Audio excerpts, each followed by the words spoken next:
Bonjour à toutes et à tous. Je vais faire quelque chose que je vais faire qui pour moi est une grande première. Il y a quelques semaines, on m'a posé une question. Préalablement, avant de commencer ma vidéo, comme je le fais habituellement, je voulais vous dire que vous pouvez me joindre tous les jours de manière gracieuse par téléphone pendant 30 minutes de 17h30 à 19h au 07 70 01 32 65.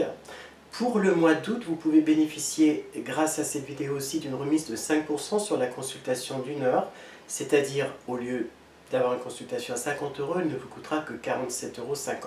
Voilà, ceci étant dit. Je vais répondre à la question d'un internaute, donc, dont le pseudo, alors il se reconnaîtra forcément, c'est Lila André. Alors voilà, Lila André m'a posé la question suivante sur l'un des commentaires. Il me demande comment se protéger du pervers narcissique.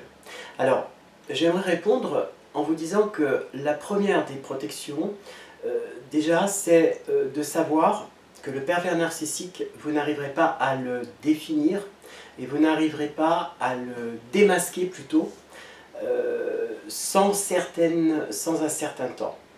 Quand vous avez la certitude que vous êtes face à un pervers narcissique, la première des choses à faire, c'est de trouver en fait quelqu'un pour vous confier, un spécialiste, un thérapeute par exemple, où vous allez pouvoir expliquer ce qui vous arrive. Vous allez pouvoir aussi définir qu'est-ce qui vous a conduit à penser que celui ou celle qui vous accompagne est un manipulateur pervers narcissique. Une fois que vous l'avez identifié, il est important de savoir que votre propre personnalité est en danger. C'est-à-dire que tout va être fait pour vous empêcher de prendre votre indépendance, d'exister par vous-même.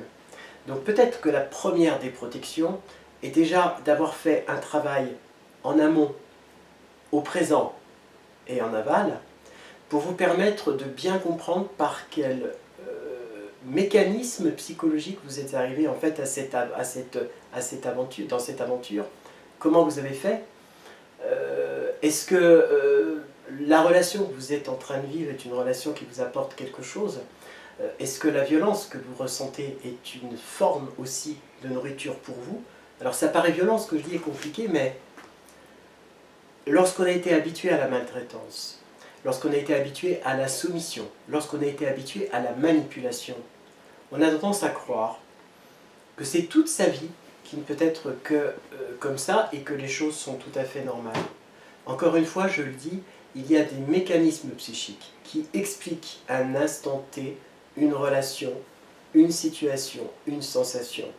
Donc, c'est important de bien comprendre que se protéger du pervers narcissique, c'est se comprendre d'abord soi, l'avoir identifié, s'attendre aussi à ce que les manipulations augmentent avec le temps, parce que, je voulais vous dire, Lila André, monsieur ou madame d'ailleurs, que plus vous allez vous défendre contre quelque chose que vous ignorez parce qu'on ne se rend pas compte de la manipulation, on s'en rend compte un petit peu, mais la manipulation pervers narcissique n'a que pour vocation de vous vampiriser. Lorsque vous vous rendez compte que vous êtes vampirisé par l'être qui partage sa propre existence, le premier choc, c'est déjà l'admissibilité de cette éventualité. La personne avec laquelle je vis me dit m'aimer, et néanmoins, elle me manipule, elle fait de ma vie un véritable cauchemar, et elle fait de ma vie une vraie souffrance. Alors, c'est important de bien définir votre réalité existentielle, encore une fois.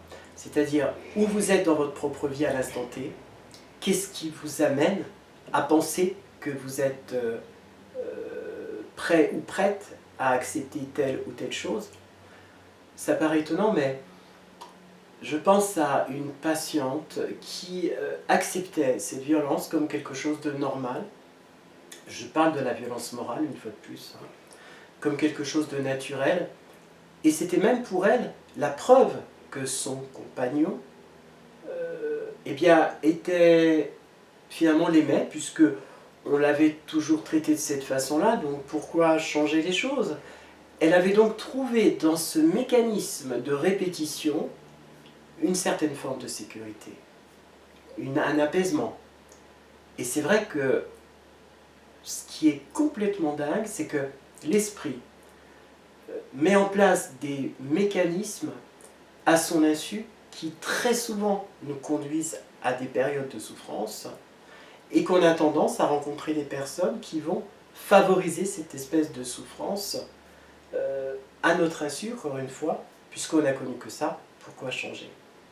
Donc je dirais, comment se protéger du pervers narcissique? Eh bien,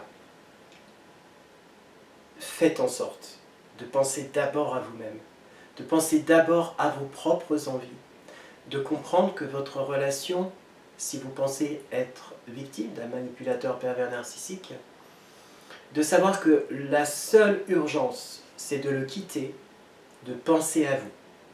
J'espère avoir bien répondu à Lilia André. J'invite aussi les internautes à me proposer des sujets comme ça de vidéos. Merci en tout cas pour faire vivre la chaîne, pour tous vos témoignages, pour tous vos commentaires, pour toute la confiance aussi que vous m'accordez par téléphone, pour tout ce que vous permettez finalement de faire, parce que vous savez que YouTube est un réseau social absolument extraordinaire qui va permettre à chacun d'aller trouver des réponses à des questions qu'il se pose, quel que soit le sujet. Voilà, à tous, merci, à très très bientôt. Ciao, ciao.